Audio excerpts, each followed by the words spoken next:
I'm Melanie Caffe, and I'm oat breeder at SDSU.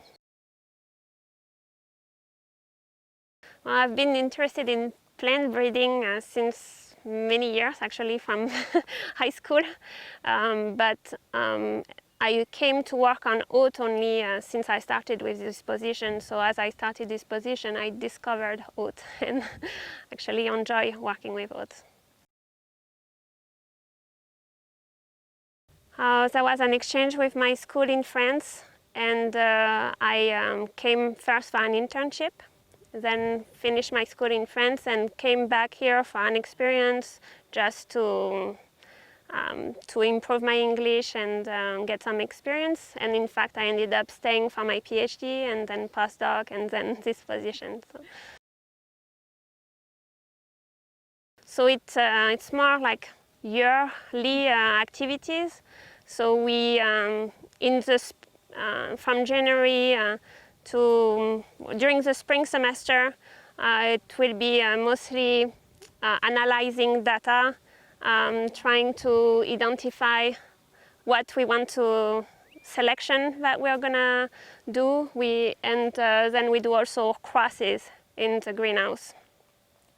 And then sometimes I also teach. Can be writing grants proposal, so those type of things.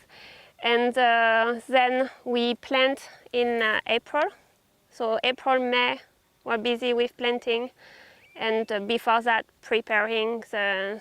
My technician would be very busy preparing seeds for planting.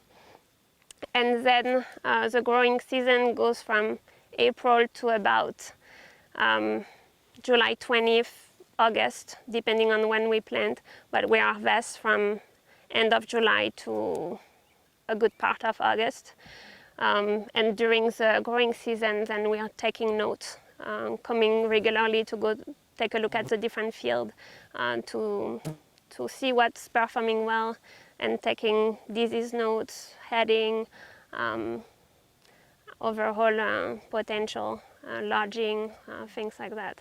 And then after harvest, we right away try to do quality analysis on our sample, and that all fall we are busy with quality analysis on sample and analyzing data again. We send some material to New Zealand, so that needs to be done by September. We have a greenhouse season also in the summer and in the fall. So in the fall we do also crosses and increase some of the lines that we have derived from that. So we try to go as fast as possible in the cycle to be able to release a variety in the least amount of time, because it often takes 10 years from the initial cross through the moving through the generation and until it's ready to release. So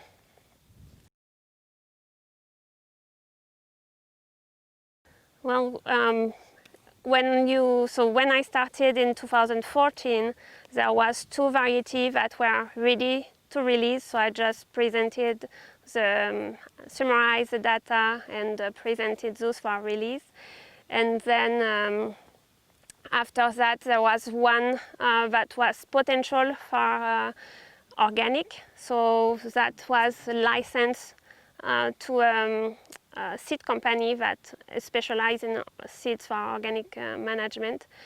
And then after that, I participate to the release of 3. But all of those, the initial cross was done by my predecessor. And so it will be until, so our first cross were spring 2015. Those, when they're ready to release, would be the first that I went through the entire cycle.